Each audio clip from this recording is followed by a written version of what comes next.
Olá, tudo bem? Eu sou Felipe Flauzino, sou cirurgião pediátrico do Hospital Infantil Joana de Guzmão e eu vou apresentar para vocês a abordagem do empiema pleural em crianças. Inicialmente eu gostaria de declarar que eu não tenho nenhum conflito de interesse. E o derrame pleural em criança ele é definido como a presença de líquido no espaço pleural. A sua incidência varia de 0,6 a 2% e das pneumonias, que são as principais causas de derrame pleural. Né? Para vocês terem uma noção, 40% das crianças que estão internadas por pneumonia possuem algum tipo de derrame pleural ou empiema. E seu pico de incidência ele é até os 3 anos, então é mais comum que seja nessa faixa etária. É ligeiramente mais comum em meninos, mas ele pode ser causado por diversas outras causas, né? Desde trauma, perfuração esofágica, outros processos inflamatórios, seja subfrênico, seja condral ou external, e doenças sistêmicas, né, que também podem causar isso. E aí, cada causa ela tem um processo fisiopatológico diferente. No caso do processo que vem seguido do processo inflamatório, da agressão inflamatória, o aumento da permeabilidade capilar é a principal causa. Né? Mas também, quando você tem um aumento da pressão hidrostática, como ocorre numa cardiopatia, na insuficiência cardíaca, você pode ter um acúmulo de líquido no espaço pleural. Ou diminuição da pressão oncótica, né, na síndrome nefrótica, ou outra causa de hipoaminemia, ou quando na obstrução linfática, que é quando ocorrem malformações congênitas ou mesmo em neoplasias. E o derrame pleural ele se divide basicamente em duas características diferentes. Né? Ele pode ser um derrame com pouca viscosidade, um valor proteico baixo com um valor de glicose normal, que é o transudato, né? Que é aquele líquido transparente, citrino, ou ele pode ser um exudato, né? Que é um líquido que tem uma viscosidade maior, né? Ele tem uma quantidade de transparência menor também, mas ele tem um alto valor proteico. As causas de derrame pleural parapneumônico mais comuns, os agentes etiológicos, continuam sendo o pneumococo. Claro que nesses casos de derrame bilateral, com pneumonia bilateral associada à pneumatocele, nós temos que pensar também que o Staphylococcus é um agente muito frequente, tá? Mas o pneumococo ainda é o principal agente do derrame parapneumônico. Além disso, o hemófilos e os Streptococcus pyogenes, né?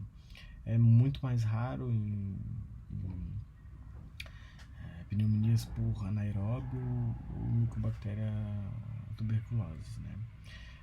Nesses casos, o derrame, a apresentação é bem similar ao do pneumococo, mas a gente tem que pensar em outras comorbidades, como pneumonia aspirativa ou doentes com comprometimento neurológico.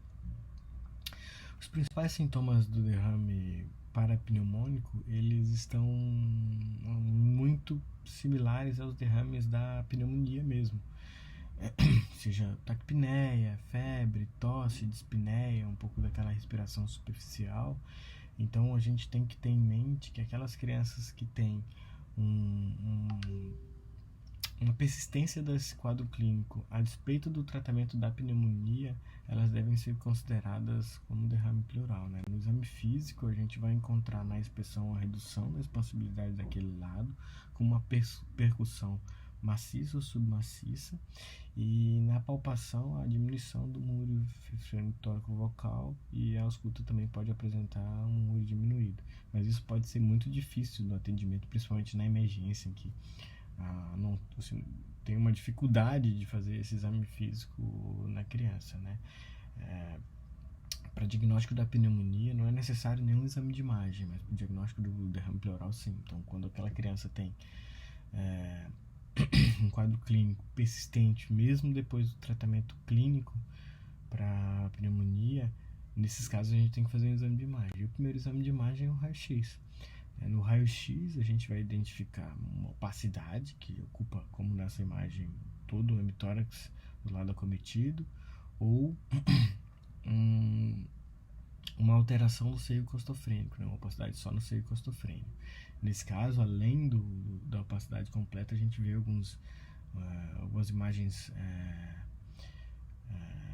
de broncograma aéreo, e também a gente consegue ver algumas imagens que sugerem necrose, né? Que são essas coleções aéreas aqui no meio do tórax. Ainda bem que a gente não recebe a maioria dos exames assim, né? A apresentação mais típica é com um derrame, que ele fica ocupando a periferia do hemitórax envolvido, e tem um apagamento do seio costofrênico, como a gente vê nessa imagem aqui. Algumas vezes, uma consolidação ela não aparece associada a um apagamento do seio costofrênico. Por isso que é imperativo, sempre temos que fazer o exame do decúbito lateral do lado acometido, né? A radiografia de Laurel. Por que é importante? Porque nesses casos que a gente não vê o derrame pleural, pode ser que no Laurel a gente consiga identificar ali uma imagem que pode sugerir derrame pleural. A partir do momento que a gente identifica o derrame pleural, é importante a gente associar à radiografia ultrassom. Né? Por quê? Porque o ultrassom ele consegue mostrar com tranquilidade quando o derrame está associado quando a pneumonia está associada a um derrame. Por exemplo, nessa imagem da esquerda a gente vê um exame normal, enquanto a imagem da direita a gente consegue ver. Aqui a gente consegue ver uma imagem que tem a linha da pleura visceral, né, o espaço pleural ocupado por líquido, e a gente tem essa dificuldade do deslizamento de uma pleura com a outra.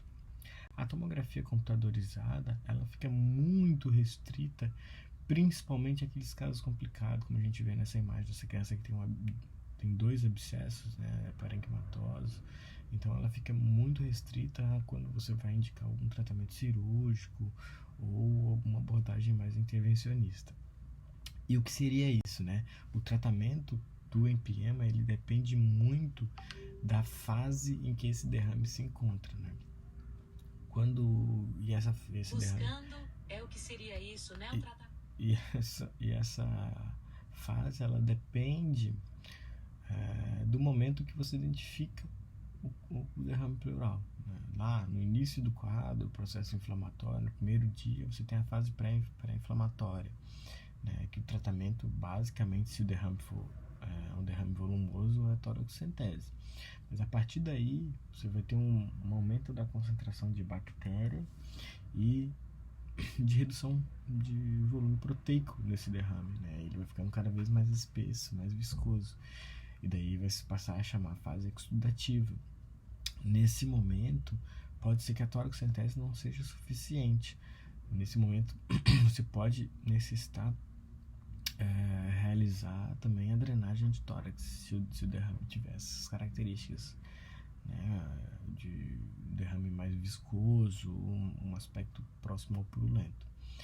A próxima fase, já a partir do terceiro dia, é a fase fibrino-purulenta. Essa é a fase mais comum que a gente vê atualmente. Ela pode perdurar até 14 dias, né, em que a dor pleurítica está mais acentuada, a febre também. Tá? Ele geralmente vem com uma bacterioscopia, com uma concentração de leucócitos alto nesse líquido. Aí ele tem um aspecto purulento, e no derrame, no ultrassom, você consegue identificar imagens de septos, né? O ultrassom mostra septações. Então, apenas a drenagem de tórax é insuficiente nesses casos. Você recomenda o fibrinólise ou videocirurgia ou mesmo a toracotomia, dependendo da disposição de material que você tem. Depois da fase fibrino-purulenta, a última fase, que é a fase organizada, você tem um encarceramento pulmonar, né? A pleura ela forma uma casca, um aspecto couriço que dificulta a expansão pulmonar, persistindo o quadro infeccioso. Nesses casos, o tratamento com fibrinólise ele não é efetivo, aí você precisa fazer ou videocirurgia ou cirurgia aberta.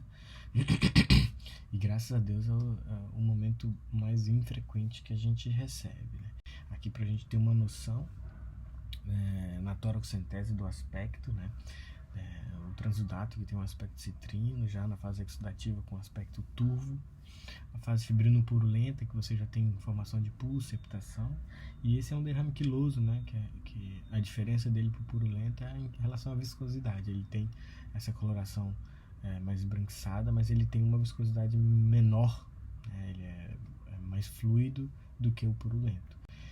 Em relação à drenagem de tórax, lá no hospital infantil nós realizamos sempre, se a criança for abaixo de 1 ano, em centro cirúrgico. Acima de 1 ano, a sedação pode ser feita à beira de leito com monitorização, sempre com medidas completas, medidas assépticas, né? A drenagem é no quinto espaço intercostal, na linha axilar média.